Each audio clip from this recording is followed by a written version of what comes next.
Now, let's come to point number 3. Now, these are the practical questions where total purchase cost and individual sales quantity is given. Okay. So, what is this question? Just come to that. Brahma Limited has 3 departments and submits the following information for the year ending 31st March 2011. Particulars: there are 3 departments A, B, C and total. Purchase units 5,000, 10,000, 15,000. Purchase amount in total 8,40,000. Sales units 5,200, 9,800 and 15,300. Selling price 40, 45, 50. Closing stock units 400, 600, 700. You are required to prepare departmental trading account of Brahma Limited, assuming that the rate of profit on sales मतलब GP ratio is uniform in each case.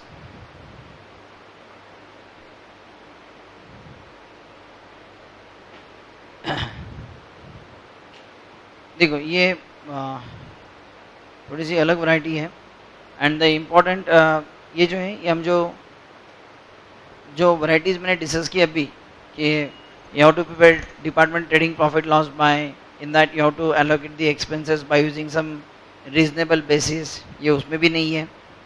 जो stock transfer by one department to another by adding profit, ये वो वाला भी नहीं है. And then managers commission after considering stock reserve, ये वो भी नहीं है. एक जो फोर्थ कैटेगरी मैंने कहा था ये वो वाला है. ओके. अब ये जो है ना ये this variety I mean truly speaking nothing to do with your departmental. मेरे हिसाब से ये सिर्फ आपके कॉमन सेंस का क्वेश्चन है. ठीक है. लेकिन क्योंकि अलग अलग डिपार्टमेंट वाइज करके दिया है इसलिए हमने इसको डिपार्टमेंटल चैप्टर के अंडर लिया हुआ है. ठीक है. So you please try to solve it. आप खुद कोशिश करें. आपको क्या दिया है देखो मैं जानता हूँ कि अब तक मैंने डिपार्टमेंटल का कुछ भी मैंने सॉल्व नहीं किया, लेकिन फिर भी मैं एक्सपेक्ट करता हूँ कि आप इसे सॉल्व करें, क्योंकि ट्रूली स्पीकिंग इसका आपके अदरवाइज भी टोटल जो डिपार्टमेंट हमको आगे देखना है उससे कोई लेना देना नहीं है. Apply your common sense and try it.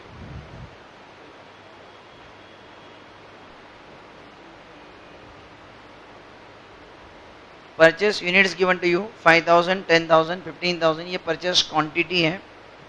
Purchase amount है टोटल में 8,40,000 और सेल्स क्वांटिटी आपको दी है 5,200, 9,800 and 15,300. Selling price per unit is 40, 45 and 50. Closing stock again given the quantity. तो परचेस की क्वांटिटी, सेल्स की क्वांटिटी, क्लोजिंग स्टॉक की quantity, हर एक की सेलिंग प्राइस और total purchase cost is given to you. You are required to prepare departmental trading account of Brahma Limited, assuming that the rate of sales is uniform in each case.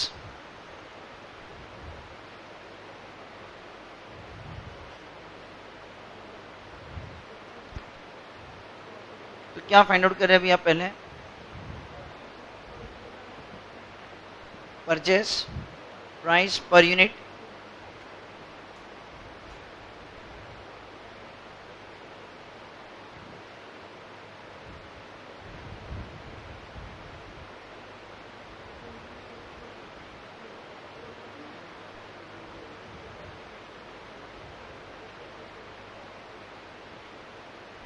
बिल्कुल आपके common sense वाला question ही है.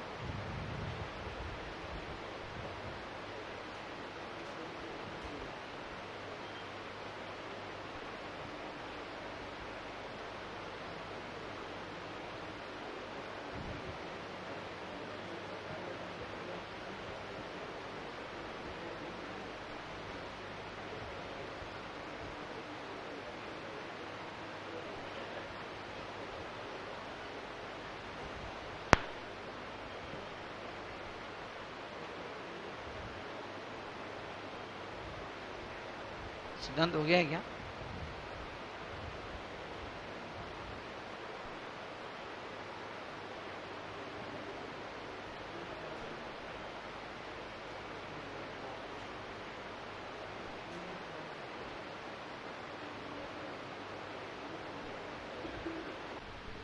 Now, so that in this problem what you have to do, अब directly total purchase cost जो दी आपको 8,40,000 divided by total quantity जो purchase वो करेंगे, तो that will not be the correct answer, वो गलत जाएगा आपका, ठीक है, क्योंकि हर एक प्रोडक्ट की सेलिंग प्राइस अलग है लेकिन हर एक का जीपी परसेंटेज सेम है। इसका मतलब हर एक प्रोडक्ट की सेलिंग प्राइस अलग है, same percentage of GP less करेंगे तो जो कॉस्ट आएगी वो हर एक के लिए अलग आएगी, ठीक है। So no where it can be the total purchase cost divided by total purchase quantity, ये आप कर ही नहीं सकते, ठीक है। तो अब प्रॉब्लम हम सॉल्व कैसे करेंगे? See that selling price for individual is given but the purchase is given in total, ठीक है। सबसे इंपॉर्टेंट है कि आप प्रोडक्ट की परचेस कॉस्ट पर यूनिट पहले फाइंड आउट करें, ठीक है। अब देखो आपको सेल्स की क्वांटिटी दी है प्रॉब्लम के अंदर, it is 5,200, 9,800, 15,300 and selling price is given 40, 45, 50। अब जरा ये सोचो 2 मिनट के लिए, जो हमने परचेस किया, लिसन, जो हमने परचेस किया अगर वही सेल किया तो सेल कितना आएगा, और उस सेल्स में से टोटल परचेस कॉस्ट आपको दी हुई है वो लेस कर दो तो आपको जीपी मिलेगा, and that GP will be for all the products, percentage में निकाल लो आप समझे मैं क्या कह रहा हूं? 2 मिनट सुनो, करो मत कुछ भी, जो कुछ भी आपने परचेस किया है, 2 मिनट के लिए अज्यूम करो पहले, जो कुछ भी आपने परचेस किया है वही आपने सेल किया, तो सेल्स क्या आएगा? सही,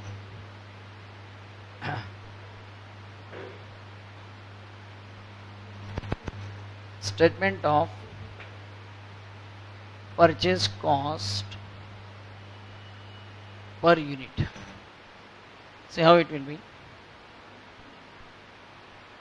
particulars A, B, C and total, let's say purchase quantity, यही मेरी सेल्स क्वांटिटी भी है, ये एक्चुअल मेरी सेल्स क्वांटिटी नहीं है, लेकिन जो परचेस किया वही सेल किया तो क्या होगा, मैं ये कह रहा हूं आपसे, मैं सेल्स को चेंज नहीं कर रहा हूं, लेकिन जो परचेस किया अगर वही सेल्स है तो कैसे आएगा? See what is your purchase quantity, 5,000, 10,000, 15,000, अगर यही मैंने सेल किया तो selling price per unit, selling price per unit is how much? 40, 45, 50, therefore sales will be 5,000 into 40, 2 lakh, 10,000 into 45, 4 lakh 50,000, and this is 7 lakh 50,000. So this total is 14 lakh. अब जो मैंने जो purchase किया वही सेल किया, इसकी सेल्स वैल्यू 14 लाख, और जो सेल किया उसकी कॉस्ट टोटल तो है ना मेरे पास 8,40,000 लेस परचेज कॉस्ट, देखो इंडिविजुअल नहीं है लेकिन टोटल तो है मेरे पास 8,40,000, therefore gross profit sales minus its cost कितना आया?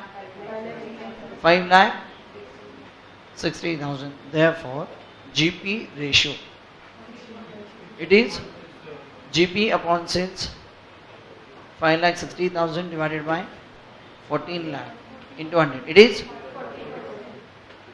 40% is GP, अगर 40% GP है तो therefore GP per unit, GP per unit में निकाल सकता हूं क्योंकि पर यूनिट की सेलिंग प्राइस 40, तो उसके ऊपर 40% कितना 16, 45 का 40% इज 18, 50 का 40% is 20, so selling price minus GP per unit, therefore purchase cost per unit 40 minus 60 24, 45 minus 18 and 50 minus 20 is 30 is your purchase cost. अब आप क्रॉस करके देखिए, आप कैलसी पे करें आप इसको, कैलसी पे कर ले, you purchase price is 24 into 5000, कैलसी पे कर लो 1 lakh, I can say therefore purchase value, purchase cost 1,20,000, 27 into 10,000, 2,70,000, 30 into 15,000, 4,50,000. So what is the total? 8,40,000. Got it? जो परचेज किया वही सेल किया, ये मेरा अजम्पशन है, ये मेरा सेल्स नहीं एक्चुअली, लेकिन मुझे इंडिविजुअल यूनिट की परचेज कॉस्ट निकालने के लिए ऐसा मैंने किया हुआ है। आई बात समझ में? तो यहाँ पर क्या मिल गया मुझको? इंडिविजुअल परचेज प्राइस 24, 27, 30, और आप देखें हर एक के लिए मेरा जीपी रेशियो सेम ही है। राधा मैंने पहले तो जीपी रेशियो निकाला है 40%, और वही सेल्स में से मैंने जीपी लेस किया, I got the purchase cost. Are you getting this point? Purchase cost मिल गई आपको, ठीक है। नाउ अब आगे क्या करेंगे आप? सारी क्वांटिटी तो आपको दी हुई है, एक्सेप्ट ओपनिंग स्टॉक नहीं दिया आपको, तो ओपनिंग स्टॉक आप फाइंड आउट कर सकते हैं, ठीक है। So how it will be, ये हमारा स्टेटमेंट नंबर 1, ठीक है। देन नंबर 2 हमें क्या फाइंड आउट करना है? Opening stock. So here for A, B, C कैसे मिलेगा आपको ओपनिंग स्टॉक? देखो हमारे पास आपको सेल्स क्वांटिटी दी हुई है ना, जैसे हम ए का देखो बना, ए की सेल्स क्वांटिटी कितनी है? 5200, और क्लोजिंग स्टॉक कितना है? 400। इसका मतलब है कि 5200 सेल करने के बाद भी मेरे पास 400 है, 5200 सेल करने के बाद भी 400 है, इसका मतलब मेरे पास टोटल कितना है फिर? 5600। उसमें से मैंने परचेज कितना किया? 5000, तो बाकी का 600 ओपनिंग में था। तो कैसे लिखेंगे इसको आप? Sales quantity at closing stock quantity less purchase quantity, जो कुछ आएगा that will be your opening stock quantity. So here for A 5200, B 9800, C 15300, closing stock 400, 600, 700, so total 5600, 10,400 and 16,000 less purchase quantity 5,000, 10,000, 15,000. So here 600, 400 and 1,000. Got it? हो गया. Now prepare departmental trading account.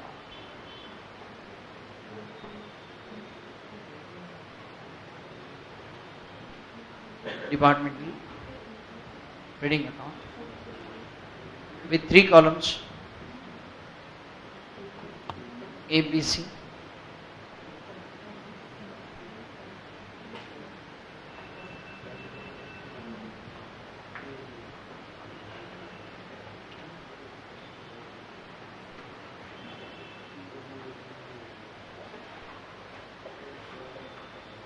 Now your opening stock, very first. Your opening stock, it will be 600 units. इसकी purchase cost क्या है? एक की purchase cost is 24 है ना, तो 600 into 24, this is your purchase cost. Your purchase cost 24 into 600, that comes to कितना? 14,400. Similarly 427, 10,800, 1,030, 30,000. Then to purchase मैंने यहाँ इंडिविजुअल फाइंड आउट करके दिया आपको. 1,20,000, 2,70,000, 4,50,000. Buy sales बाय सेल्स की क्वांटिटी आपको दी है प्रॉब्लम के अंदर, it is 5200 into selling price is 40, so 5200 into 40 कितना 2,08,000 9,800 बी एंड इट इज 45 कितना आता है 4,41,000 एंड 15,300 इंटू 50 7,50 65 7,65,000 ये तो जो सेल है वही मैं ले रहा हूँ यहाँ पर and then by closing stock. तो closing stock quantity 400 into purchase price is cost से मल्टीप्लाई होगा ना 400 इंटू 24 9,600 600 इंटू 27 16,200 ना and 700 into 30 21,000 is it? Close your account and 2 GP carried down 2 GP carried down is it 83,200 please check हाँ check करके देखो then 1,76,400 and 3,06,000 कितना 3,06,000 is it? ये आ रहा है आपका, मैं कोई ऐड करके लेस नहीं कर रहा हूँ, मैं सीधा 40% लगा रहा हूँ यहाँ पर और वो आना ही चाहिए आपका क्योंकि हमारा जीपी रेशियो क्या था 40, तो आप साथ साथ ये भी चेक करके देखें 2,08,000 का 40%, that must be this 83,200 balancing figure 4,41,000 का 40%, यही आना चाहिए और टैली हो जाना चाहिए आपका 765 का 40%। Got it? समझ में आ गया? करो कॉपी।